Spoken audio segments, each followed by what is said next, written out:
Welcome to Gospel Tangents, the best source for Mormon history, science, and theology, and first daily Mormon history podcast. I'm Rick Bennett. In our next conversation with Dr. Michael Austin, he's the author of The Testimony of Two Nations, we're going to switch gears and we're going to talk a little bit more about history, this time modern history. What is the history of colleges in the Utah with regards to the LDS Church? We'll also talk a little bit about Sunstone, Dialogue, Mormon History Association, and some of those other groups that talk about Mormon studies. So you won't want to miss this conversation. Check it out. Oh, cool. Well, is there anything else we have to talk about this? We can move on to that's a pretty good. You probably don't need to read the book now. I think that's pretty much everything I said. Well, you should still get it. It's very well written. So the other thing I wanted to talk to you about, I think it was last year at Sunstone, or maybe it was 2 years ago. I can't remember. Mm-hmm. One of my listeners came up to me and he said, well, I don't understand all these different Mormon organizations, Dialogue, Sunstone, Mormon History Association, maybe even Whitmer. And he said, you should do an episode on that. And I remember talking to you and saying, are you an expert in this? Can we talk about that? I know something about it, more about Dialogue than anything else, because I'm on the board of directors of Dialogue. I actually spent this morning meeting with the board over Zoom. And Dialogue started in 1966. Eugene England and a group of Latter-day Saints who were at Stanford at the time in graduate school started Dialogue, and it hit a niche, and a lot of people were interested in the kinds of analysis that Dialogue offered. One of the early founders was a young Dallin H. Oaks. Right. Sunstone started about 8 or 9 years later in Salt Lake City, and it was Scott Kenny and Peggy Fletcher, who became Peggy Fletcher Stack, who started that, and it was more of a magazine than a journal.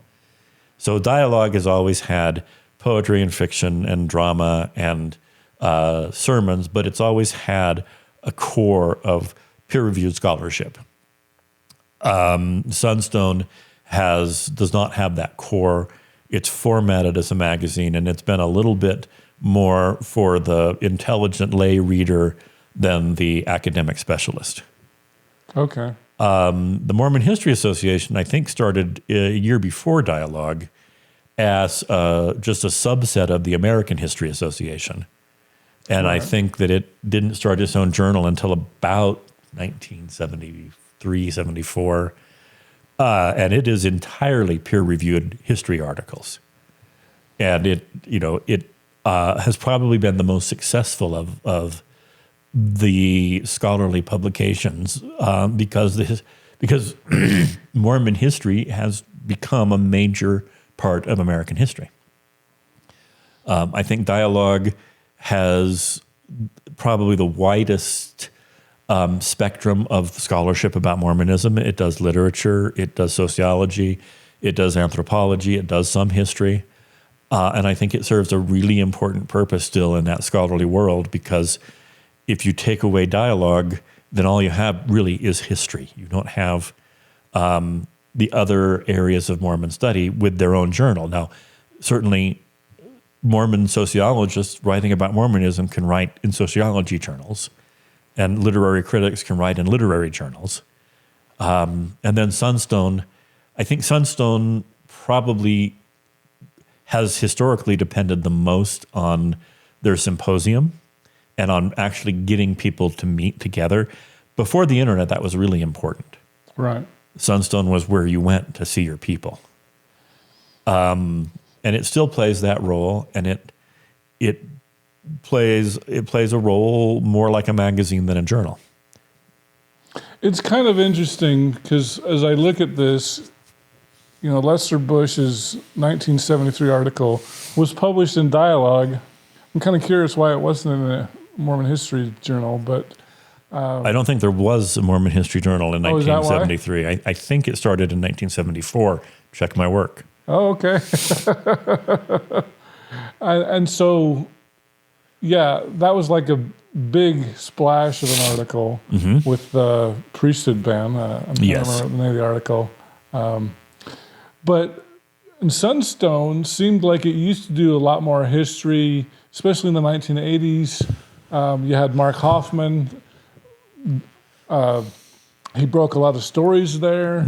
It seems like it's kind of changed over the decades. Would you agree with that? Sunstone has never done peer review.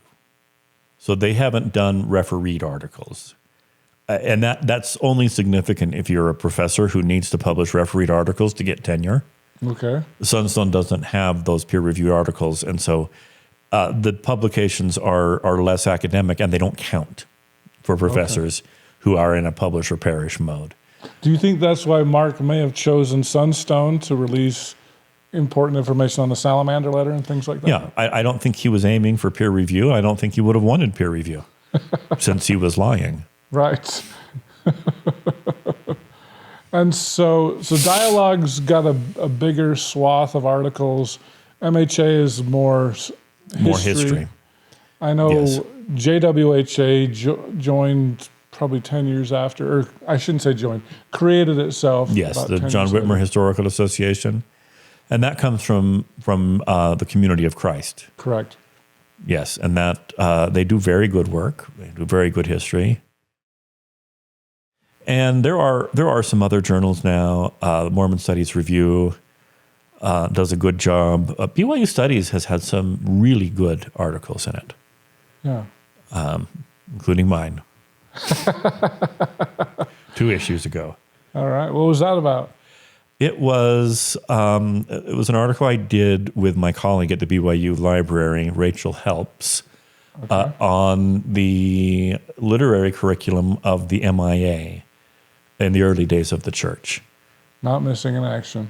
The Mutual Improvement Association. So the Young Women's, or Young Ladies at the time, Mutual Improvement Association, and the Young Men's Mutual Improvement Association.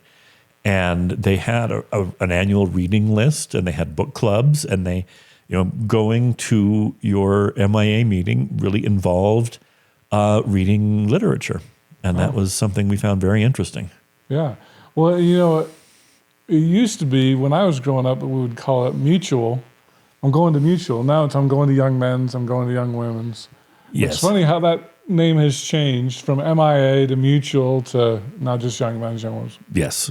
It was originally the Mutual Improvement Association, and there were lots of mutual improvement associations in America and England in the 19th century. That was a big movement. The church was actually late to that game. And then I remember going to church and it being called mutual, and nobody knew why. That's my memory as well. Now the only thing that's called mutual anymore is the there's a Mormon dating site called Mutual. Oh, there is? Yes. That's funny. Association of Mormon Letters, that's another group. Are you're probably familiar with that? Yes. That was started in 1976, also by Gene England and Richard Craycroft, Ed Geary, Neil Lambert, a lot of BYU English professors. That was a lot of the people who were in the BYU English department when I was there. And they started the Association for Mormon Letters to be comparable to the Mormon History Association, with literary criticism instead of history. Okay. But MHA is kind of the big gorilla compared to the others. Yes. Yeah. It has, and Dialogue, I think, has been extremely successful. Yeah. I think the MHA, because it focuses on history and because the history book publishing about Mormonism has been really, over the last 20 years, just phenomenal. The number of university presses that have published Mormon history books. So I think the MHA probably makes the biggest bang out of all of them in the non-Mormon world. Okay. And even your book, we should mention, published by University of Illinois Press. Yes, University of Illinois Press. I'm surprised how many presses out there, Oxford, North Carolina, Oklahoma, publish Mormon scholarly works. It's because people buy it. Mormons buy books and they love seeing themselves in print. I think University of Illinois Press published its first Mormon studies book around 1976, and it was Robert Flinders' Nauvoo Kingdom on the Mississippi. And that, they were just shocked by how many people bought it. Because Mormons we love to see ourselves in print. We love when people talk about us. And university presses used to not really care about sales because they were richly subsidized by their universities. But that's not the case anymore. Now they're profit centers, and they have to make money. Are there any other presses that you can think of besides the ones I've mentioned? Farley Dickinson Press has a Mormon studies line. Harvard and Cornell have published a few. Yale has published a few Mormon-themed books. University of Nebraska Press has published quite a few, including Amanda Hendricks Komodo's most recent book, Imperial Zions. Oh, I've read that one. I need to get Amanda on. She hasn't come back from Montana, so we'll have to get her on. So, and then, yes, I think Illinois and Oxford and North Carolina are the biggest ones right now. Okay. And I think Utah and Utah State publish occasionally, too. They're not nearly as big as some of those others. Yes, they have both. Utah just published Steve Taysom's excellent biography of Joseph F. Smith. Oh, yeah, I've got that one. I haven't read that one yet. And Utah State has done a few. I published a book with them it's called Peculiar Portrayals. It's just a collection of essays on Mormons and pop culture. Okay. We should probably get a good history of some of your books. You mentioned the one about Job. Yeah, they're right behind you. Oh, here we go. So, is it all these? Yeah. Holy cow. Rereading Job. I'm going to read these. Did you do Vardis Fisher? Yes. That was wow. My first book with Illinois Press. I have that one. I haven't read it yet. We Must Be Enemies. We Must Not Be Enemies. We Must Not Be Enemies. Book about civic discourse. Okay. Buried Treasures. Talk about that one. That is a collection of blog posts I wrote on the Book of Mormon in 2016. Okay. And then you with by common consent as well. Yes. And that was published by Common Consent Press. Okay.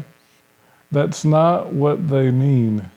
That's Not What They Meant is a book about the founding fathers and kind of how they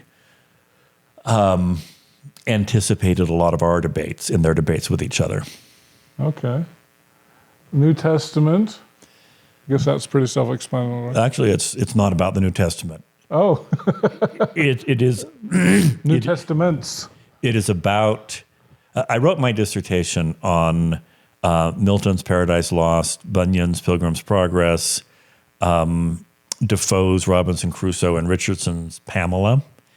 And then that book is about Paradise Regained, The Farther Adventures of Robinson Crusoe, the second part of the Pilgrim Progress, and Richardson's Pamela Part 2. So it's about the sequels to famous 18th century novels. And it makes isn't really a Mormon history book. Nothing to do with Mormon history. Okay. Well, very interesting. That's the sort of book you write when you have to get tenure. All right, the big ones here, Reading the World. You've got two of them here. There are 4 editions. That's my textbook. It's a collection of great ideas from world history. And that is a textbook that I've been publishing with Norton since 2006, and it's gone through 4 editions. And it's just about world history? Yeah, it's a freshman composition textbook. Okay. Well, very good. I'll get a picture of that before I head out. So. Okay. What are you working on in the future? I am right now working on a paper for the upcoming Mormon History Association conference on the poetry of Kirtland. Ah. So this is the poems and hymns that the saints used before the first hymn book came out in 1835. And then I'm working on an article with another one of my colleagues at BYU, Becca Weiderhold, and we're talking about the curriculum of the early academies And we'll be doing our first talk here at Snow on the 15th of February about the San Pete Stake Academy, which became Snow College. Oh, really? Yes. I talked to Elder Snow. He was a former church historian, and I asked him if Snow College was named after, I think he's a descendant of Erastus Snow, and I guess they wanted to name it after Lorenzo Snow, but Lorenzo said, well, if you name it after both of us, I'll be okay with it. Yeah, he wanted it named after both Erastus and Lorenzo.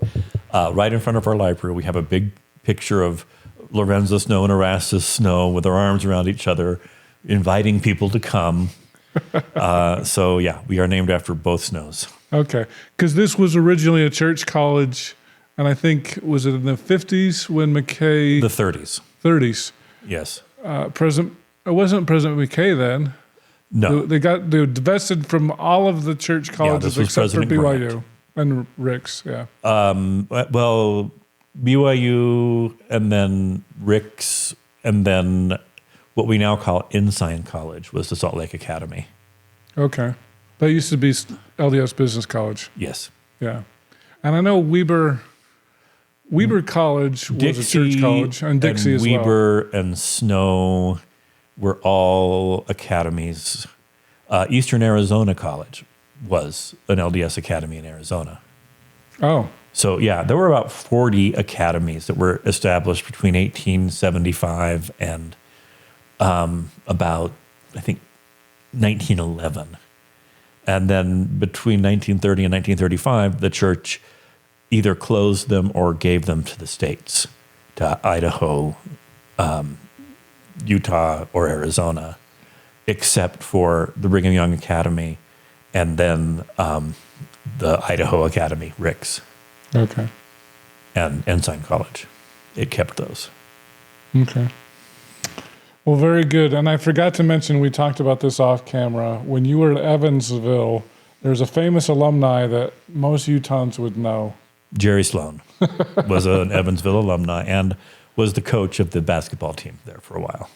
Oh, I didn't realize that. Yes. I knew he played there. I didn't know he was a coach. Yes. So we miss Jerry. Yes. All right. Well, very good. Anything else you want to add? I think we're good. All right. Well, Dr. Michael Austin, the author of The Testimony of Two Nations. You guys should check it out. And well, thanks again for being on Gospel Tangents. All right. Thank you very much. I hope you enjoyed our conversation with Dr. Michael Austin. So he's the author of The Testimony of Two Nations, How the Book of Mormon Reads and Rereads the Bible. So you definitely want to get this book. In our next conversation, we're going to talk to Mally Bonner. He's a Grammy Award-winning musical artist, and we're going to talk a little bit more about Black history. Yes, Mally Bonner, and the Grammy came from writing on a Gladys Knight's gospel album, One Voice gospel album. Oh. Yeah, Gladys in Vegas was in my family's same ward growing up. Oh, really? Yeah. Did you grow up in Vegas? I did. Grew up in Vegas. Wow. Yeah. Thanks for listening, and I hope you to continue to enjoy Gospel Tangents. Consider becoming a Patreon or go to gospeltangents.com/shop, and you can get a cool tie, a hat, or even a nice mug. You can also get a sweatshirt. So check it out at gospeltangents.com/shop.